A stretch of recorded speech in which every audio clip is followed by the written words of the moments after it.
오늘은 이제 창조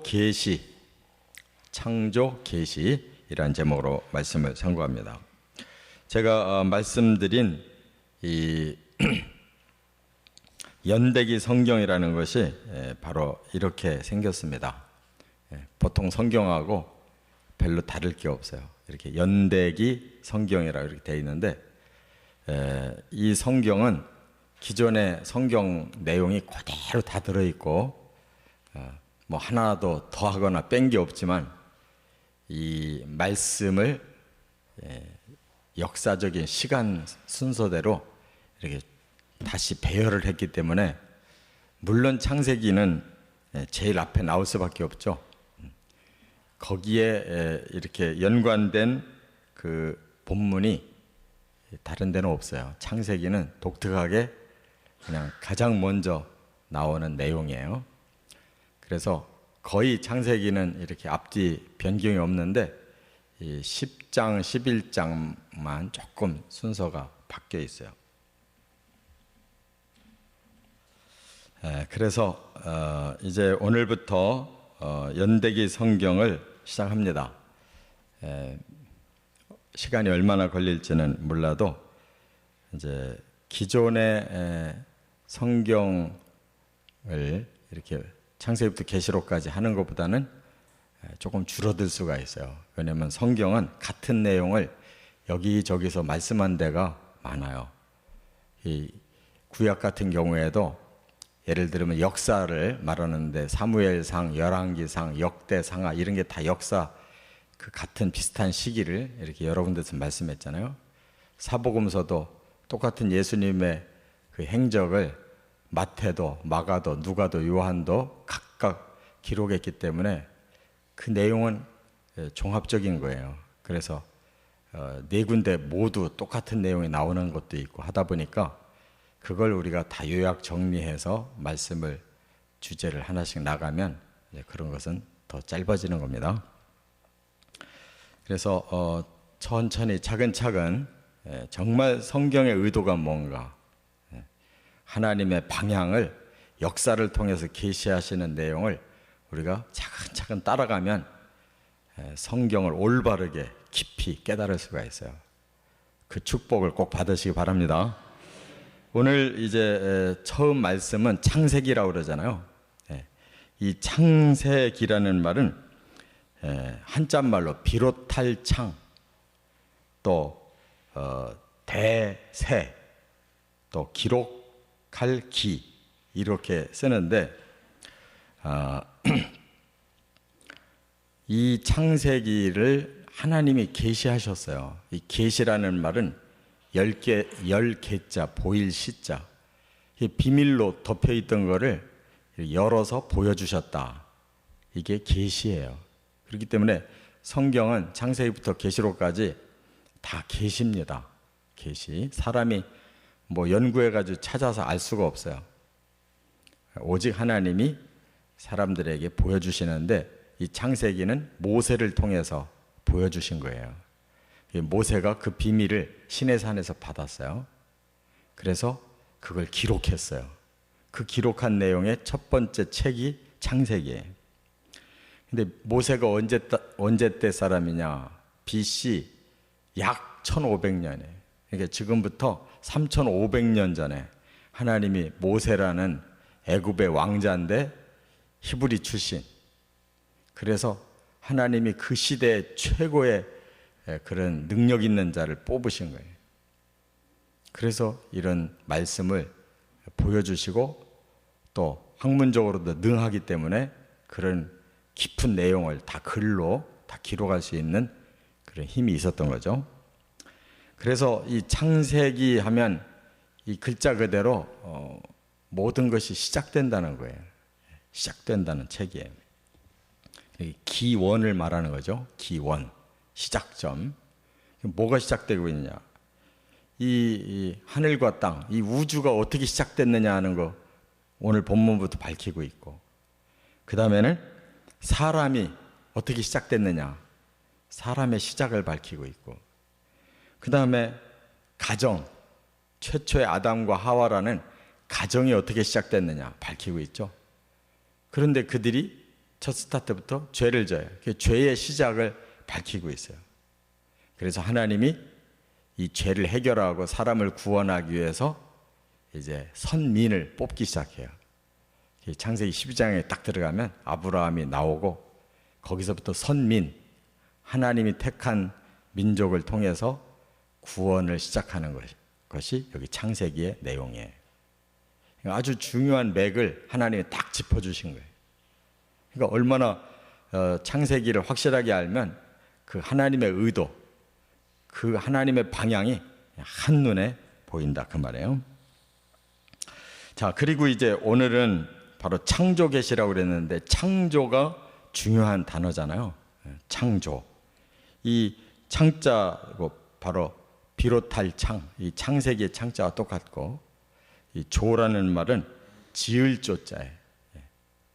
처음 지어졌다 그 말이죠. 자, 그러면 우리는 창조를 믿는데 이 세상에 많은 사람들이 창조를 안 믿어요.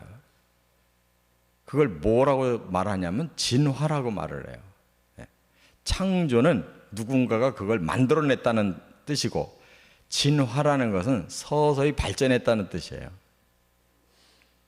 우리는 하나님이 이 세계를 창조하셨다 이렇게 성경의 말씀을 믿는데 이 성경 말씀을 안 믿는 사람들이 이 세상이 어떻게 생겼냐면 서서히 진화가 돼서 생겼다 그러는 거예요. 그럼 그 시초에 뭔가가 있었을 거 아니냐. 그게 바로 원소라고 그래요. 원소. 그러니까 이 물질을 쪼개면 가장 작은 단위가 나와요. 우리 사람 몸도 쪼개면 세포가 나오잖아요. 근데 세포는 큰 거예요. 그 세포를 또 쪼개면 가장 작은 단위를 원소라고 그래요. 원소. 이 원소라는 것이 기본적으로 있었다는 거예요. 진화론자들은. 처음부터 무에서 나온 게 아니고 원소가 있었대요. 근데 그 원소가 어떻게 해서 나왔냐 그러면 말을 못 해요.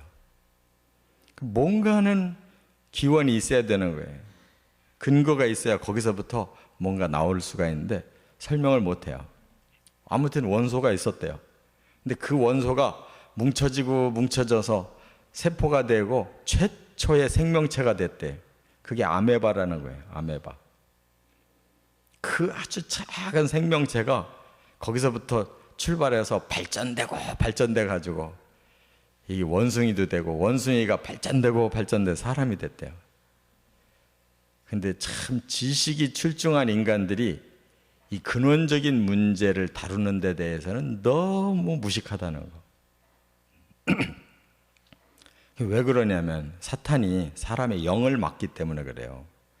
지식이 출중한데 영이 막혀버리면 그 지식을 제대로 꿰뚫지를 못해요. 활용을 못해요. 뭐 이런 첨단의 건축물 짓는 거 보세요. 엄청난 지식을 가지고 있지 않으면 못 져요. 그런 건 잘하는데 이 원리는 깨닫지를 못해. 영이 막히니까 지식이 엉망이 돼버리네. 이렇게 진화론을 말하지만 그것은 우리가 창조론으로 다 깨뜨릴 수가 있어요. 오히려 과학이 발달하니까 더 진화론이 위축되고 있어요. 가장 치명적인 한 예가 뭐냐면 진화라고 그러면 조금씩 발전했잖아요. 그러면 그 중간자가 있어야 되는 거예요. 예를 들면 원숭이가 사람이 됐으면 원숭이 반 사람 반인 모습의 중간자가 꼭 있어야 되는 거예요. 근데 아무리 화석을 발견해 봐도 원숭이보다는 발전됐고 사람보다는 못한 중간자가 없어요. 한꺼번에 원숭이에서 사람으로 푹 뛰면 그거는 진화가 아닌데 그 중간 단계가 서서히 변화된 그 뼈라든지 뭔가 형상이 남아 있어야 되는데 없어요. 그렇게 진화론이 명확하다면은 서서히 변했는데 변해가면서 이 땅에 존재했던 그 사람들이 있어야 될 거 아니에요. 없어요. 이렇게 허구라는 걸 우리가 깨달아야 돼요. 그 다음에 창조 그러면 이 원어가 바라라고 그러는 말인데 바라.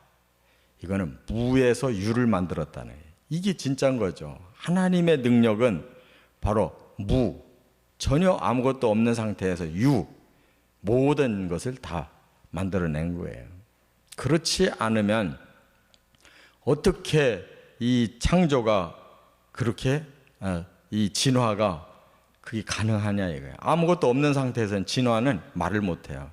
원소라도 있었기 때문에 말을 하는데 그 원소 누가 만들었고 어디서 생겼냐 이거예요.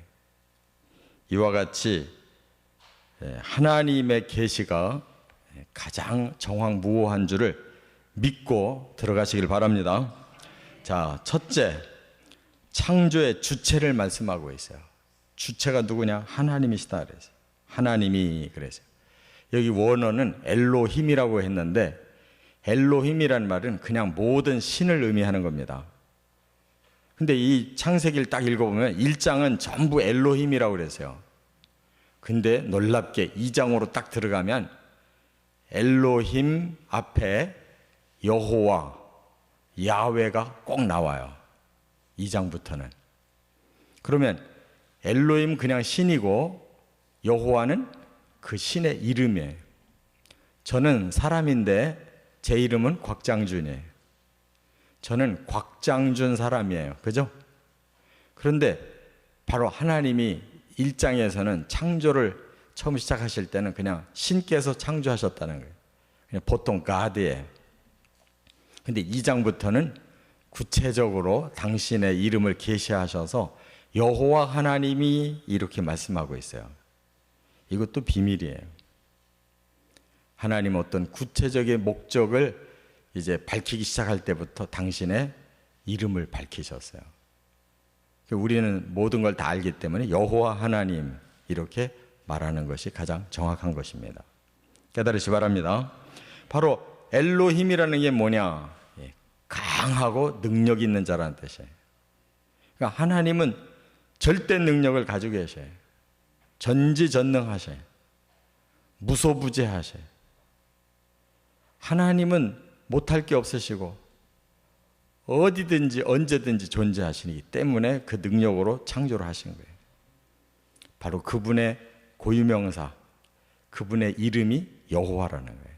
우리는 여호와 하나님만 믿는 것을 깨달으시 바랍니다. 다른 신 많아요. 뭐 일본 가면 뭐 신이 만 개도 넘는다는데 그런 많은 신이 아니고 우리가 믿는 하나님은 2장부터 나오는 여호와, 야훼라고 하는 이름을 가지신 신 엘로힘이다 하는 걸 확실히 알아야 돼요.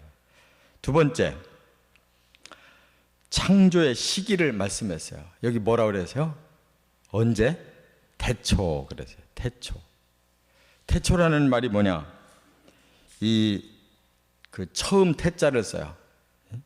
또 처음 초자를 써요. 그러니까 처음에 이렇게 하나님이 천지를 만드셨다는 말씀인데 이 어느 처음이냐?